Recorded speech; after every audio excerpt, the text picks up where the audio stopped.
Hi viewers, welcome to our channel. ప్రస్తుతం మనతో పాటు సీనియర్ జర్నలిస్ట్ దామ బాలస్వామి వారితో మాట్లాడదాం. నమస్కారం సార్. నమస్తే సార్, తెలంగాణలో మరొక స్కామ్ వెలుగులోకి రావడం చూస్తున్నాం సార్. అది గొర్రెల స్కామ్ అంట.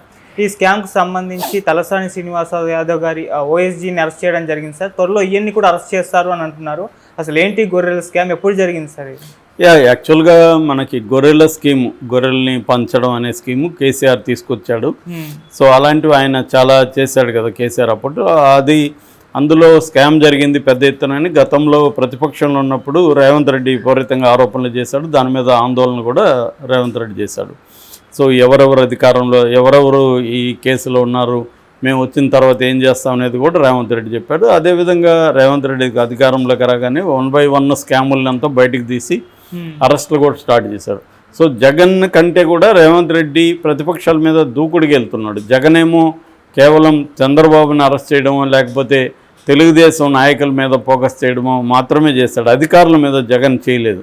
అధికారులని అరెస్ట్ చేయడం కానీ, వాళ్ళని అరెస్ట్ చేయడం, జైలుకి పంపించడం అని జగన్ చేయలేదు. ఇప్పుడు ఏబీవి ఆయన వెంకటేశ్వరరావు ఉన్నాడు కదా, ఆయన మీద కక్ష ఖచ్చితంగా జగన్ తెచ్చుకున్నాడు. కానీ జగన్ ఆయన్ని జైలుకి పంపించలేదు. ఆయన పదవిలో ఉండకుండా చేయడానికి ఏవేవి చేయాలో అవి చేశాడు తప్ప ఆయన్ని జైలుకి పంపించే అంత పని జగన్ చేయలేదు. ఇక్కడ ఈయనేం చేశాడు, అదే సేమ్ స్కామే కదా ఇది కూడా, ఫోన్ ట్యాపింగే. అక్కడ కూడా జగన్ చేసింది కూడా ఫోన్ ట్యాపింగ్ కేసే. కానీ దాన్ని అతను సీరియస్గా తీసుకొని ముందుకు వెళ్ళలేదు. ఇక్కడ ఏం చేస్తున్నాడు రేవంత్ రెడ్డి, ఫోన్ ట్యాపింగ్లో దాదాపు పోలీస్ ఆఫీసర్లు అందరినీ అరెస్ట్ చేశారు. ఒక్క ప్రభాకర్ రావు మాత్రమే బయట ఉన్నాడు. ఆయన కూడా లుకౌట్ నోటీసులు జారీ చేస్తున్నారు. ఆయన కూడా జైల్లో పెట్టే అవకాశం ఉంది. మిగతా పోలీస్ ఆఫీసర్లందరినీ అరెస్ట్ చేసేశారు. సో అట్లాగే అధికారులంతా కూడా అరెస్ట్ చేసే కార్యక్రమం రేవంత్ రెడ్డి చేస్తున్నాడు.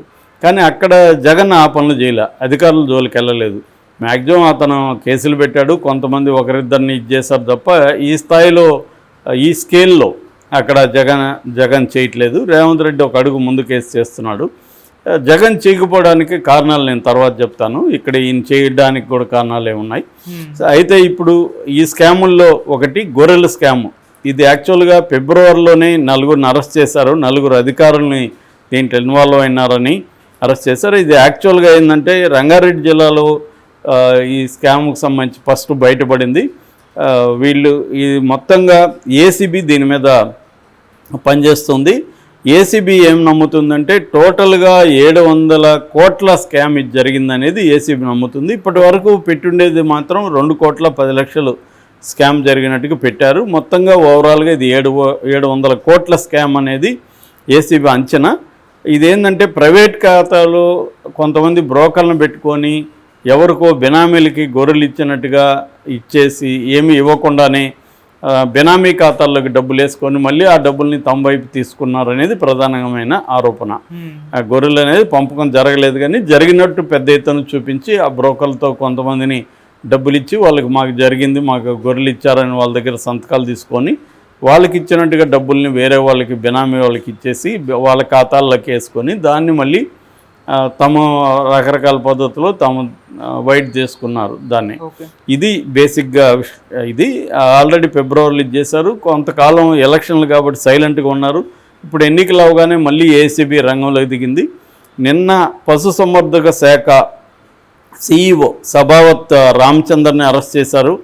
తర్వాత మన తలసాని శ్రీనివాస్ యాదవ్ వాళ్ళ OSD officer on special duty ఆయన కళ్యాణ్ ఆయన పేరు, ఆయన్ని కూడా నేను అరెస్ట్ చేశారు. వీళ్ళిద్దరిని అరెస్ట్ చేసి కోర్టుకు పెట్టారు. కోర్టు రిమాండ్కి పెట్టింది.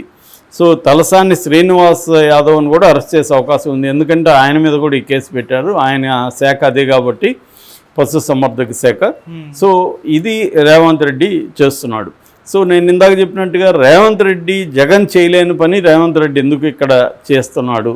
జగన్ అన్న చాలా టైం తీసుకున్నాడు. ఇప్పుడు చంద్రబాబు అరెస్ట్ అనేది 4 ఏళ్ళ తర్వాత జరిగింది. కానీ ఇక్కడ డే 1 నుంచే వచ్చిన రోజే ఈయన స్కాములు స్టార్ట్ చేశాడు. వచ్చిన రోజే ప్రగతి బాగుంది బయట ఉండి కొట్టడంతో స్టార్ట్ చేశాడు. జగన్ ఏమో అదే పని అక్కడ ప్రజావేదిక కూల్చేస్తేమో అతనికి నెగిటివ్గా పేరు వస్తే ఇక్కడ ఇతనికి పాజిటివ్గా పేరు వచ్చింది. దీనికి కారణం ఏంటంటే మనం ఆలోచిస్తే కొన్ని వ్యవస్థల్ని చంద్రబాబు మేనేజ్ చేసినట్టుగా దేశంలో ఎవరు చేయలేరు. చంద్రబాబుకి కేసీఆర్కి తేడా అది. చంద్రబాబు ఏంటంటే ఆయనకున్న మీడియా మీద ఉన్న పట్టు దేశంలో ఇంకెవరికి లేదు. సో బహుశా మోడీ కూడా చంద్రబాబును చూసే నేర్చుకుంటాడు మీడియాని ఎలా మ్యానిపులేట్ చేయాలని. సో ఆయనకి మీడియా విపరీతంగా ఇప్పటికి కూడా ఆయనకున్న మీడియా సపోర్టు జగన్ కొంత వరకు ఉంది, కానీ అంత స్థాయిలో లేదు. అంత పోరాడే మీడియా లేదు జగన్కి.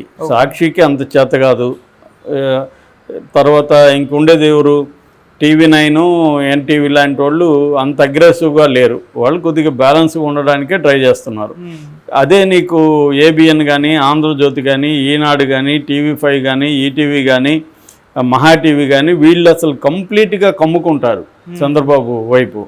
సో అది ఇక్కడ లేదు కేసీఆర్కి మీడియా అనేది తన కంట్రోల్లో ఉన్న మీడియా. సాక్షిలాగే ఆయనకున్న మీడియా నమస్తే తెలంగాణ కానీ ఇంకేదో టీవీ ఛానల్, నాకు పేరు కూడా గుర్తులేదు. సో ఆ స్థాయిలో పెద్ద స్ట్రాంగ్ మీడియా లేదు. నమస్తే తెలంగాణ కూడా చూస్తున్నా కదా, అంత గట్టిగా ఏం పోరాడట్లేదు. అందువల్ల మీడియా ల్యాక్. రెండవది న్యాయ వ్యవస్థ మీద చంద్రబాబుకు ఉండే పట్టు. ఆయనకి లీగల్ సిస్టమ్ మీద, న్యాయ వ్యవస్థ మీద ఇప్పుడు కాదు, ఆయన ఎన్టీ రామారావుకు ముందు నుంచి కూడా, ఈవెన్ ఎన్టీ రామారావు తోయడంలో కూడా ఆయనకి న్యాయ వ్యవస్థని బ్రహ్మాండంగా ఆయన వాడుకోగలిగాడు. ఇది చంద్రబాబు పట్టుంది. అంటే తనకి ముందు నుంచి కూడా ఆయన విజనరీ అంటారు కదా, ఆ విజనరీ అభివృద్ధికి సంబంధించి ఉందా లేదా అనేది వేరే విషయం, కానీ ఆయన పర్సనల్ అభివృద్ధిలో మాత్రం చాలా లాంగ్ టర్మ్ విజన్ ఉంటుంది చంద్రబాబుకి.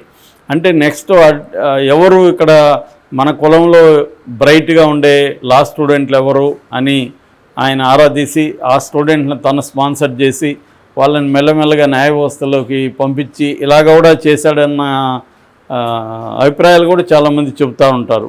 సో ఏదేమైనా ఆయనకి న్యాయ వ్యవస్థ మీద అయితే బ్రహ్మాండమైన పట్టుంది. అందుకని జగన్ ఎవరైనా అరెస్ట్ చేసినా 24 గంటల లోపల అర్ధరాత్రులు కూడా జడ్జిల ముందు తీసుకెళ్ళి పెట్టి ఇమీడియట్గా బెయిల్ వచ్చేసిన సందర్భాలు ఉన్నాయి. మనం రఘురామకృష్ణరాజు విషయమే చూసాం కదా, ఒక్కరోజు కూడా జైల్లోకి పోనీయకుండా చేయగలిగిన ఇది ఉంది. అచ్చెన్నాయుడు విషయంలో కూడా ఇమీడియట్గా హాస్పిటల్కి తీసుకెళ్ళగలిగారు. బండారు సత్యనారాయణ ఇమీడియట్గా బెయిల్ వచ్చేసింది. అలాగే ఎవరినైనా కూడా జగన్ అరెస్ట్ చేయాలనుకున్నా ఇమీడియట్గా చేయగలడు. అదే కేసీఆర్ వీళ్ళ అధికారుల్ని, IAS అధికారులని, ఇంతమందిని పోలీస్ అధికారులను చేయగలుగుతున్నా ఏం చేస్తున్నారు కేసీఆర్ వాళ్ళు? ఇప్పటివరకు బెయిల్ ఎవరికి రాలేదు. రాధాకృష్ణ దగ్గర నుంచి అందరూ, ప్రణీత్రావు అందరూ లోపలే ఉన్నారు. సో ఇది ఫెయిల్ అనమాట. కేసీఆర్కి అప్పట్టు లేదు. మూడవది కులం. చంద్రబాబుకున్న కమ్మ సామాజిక వర్గం ఉన్న సపోర్టు ఇక్కడ కేసీఆర్కి లేదు. పేరుకి వెలమే కానీ వెలమంత స్ట్రాంగ్ కులం కూడా కాదు, దాని నుంచి అంత సపోర్ట్ కూడా లేదు. కమ్మల్లో ఉండే యూనిటీ వెలమల్లో కనబడదు మనకి. సో ఈ ఫ్యాక్టర్స్ ప్రధానంగా. సో రెండవది ఏంటంటే పార్టీ స్ట్రక్చర్లో కూడా చంద్రబాబుకి ఒక పోరాడే వాళ్ళు వివిధ వ్యవస్థలను పెట్టుకుంటాడు చంద్రబాబు. తన పార్టీనే కాదు, ప్రత్యర్థుల పార్టీలో కూడా తన మనుషులు ఉంటారు. CPI, CPM లాంటి వాళ్ళు తెలుగుదేశం కంటే కూడా గట్టిగా చంద్రబాబు అయి పోరాడుతుంటాడు. ఆ రామకృష్ణని చూస్తే అతను CPI అని ఎవడు అనుకోడు, చంద్రబాబు మనిషి అనుకుంటాడు. ఈవెన్ నారాయణ అంతే. సో ఇలాంటి ఒక నెట్వర్క్ చంద్రబాబు బ్రహ్మాండంగా పెట్టుకుంటాడు. అట్లాగే అనేక ప్రజా సంఘాలు పెడతాడు. సో ఈ అన్ని వ్యవస్థలని ఎలా మేనేజ్ చేయాలి, ఎలా ఎప్పుడు ఏ వ్యవస్థను ముందుకు తీసుకురావాలి, ఇది చంద్రబాబు తెలిసినట్టు ఎవరికి తెలియదు. అందుకని జగన్ అధికారంలోకి వచ్చినా కూడా 2 ఏళ్ల పాటు జగన్ని ఊపిరి ఆడనీయకుండా చేయగలిగాడు చంద్రబాబు. అంటే తను అనుకున్నదే చేయగలిగాడు, జగన్ అనుకున్నది చేయనీయకుండా బ్రహ్మాండంగా అడ్డుకోగలిగాడు. అదే కేసీఆర్ ఎవరో ఒకరు 5 ఆ 5 సీట్లు అంటే ఎంత బలహీనంగా ఉండాలి రేవంత్ రెడ్డి. అదే అక్కడ 150 సీట్లు జగన్, 23 సీట్లు చంద్రబాబు. జగన్ అనుకుంటే ఆ 23లో కూడా ఒక 20 లాగేయగలిగాడు. కానీ ఆ పని జగన్ చేయలేదు. ఈ 151 వచ్చిన జగన్ని చంద్రబాబు కంట్రోల్ చేయగలిగాడు. ఇక్కడేమో 4 ఎక్స్ట్రా ఉన్న రేవంత్ రెడ్డిని కేసీఆర్ కంట్రోల్ చేయలేకపోయాడు. అంటే మనం ఈ 2 కంపేర్ చేసినప్పుడు రేవంత్ రెడ్డి ఎందుకు బాగా దెబ్బ కొట్టగలుగుతున్నాడంటే నేను చెప్పిన ఫ్యాక్టర్స్ అంతా కేసీఆర్కి లేవు. రేవంత్ రెడ్డికి తెలుగుదేశం మీడియా బ్రహ్మాండంగా సపోర్ట్ ఉంది ఇక్కడ. అట్లాగే తెలుగుదేశం వర్గం కూడా, అంటే చంద్రబాబుకి ఎవరెవరు సపోర్ట్ ఉన్నారో వాళ్ళందరూ ఇక్కడ రేవంత్ రెడ్డికి కూడా ఉన్నారు సపోర్టు, కేసీఆర్కి లేదు. సో అందువల్ల ఆడుకుంటున్నాడు. సో ఈ గొర్రెల స్కామ్ కాకపోతే ఇంకొక 10 స్కామ్లు వస్తాయి ఇంకా కూడా. కేసీఆర్ మరి దీన్ని ఎట్లా ఎదుర్కొంటాడనేది చూడాలి మనం. Okay sir, thank you so much sir.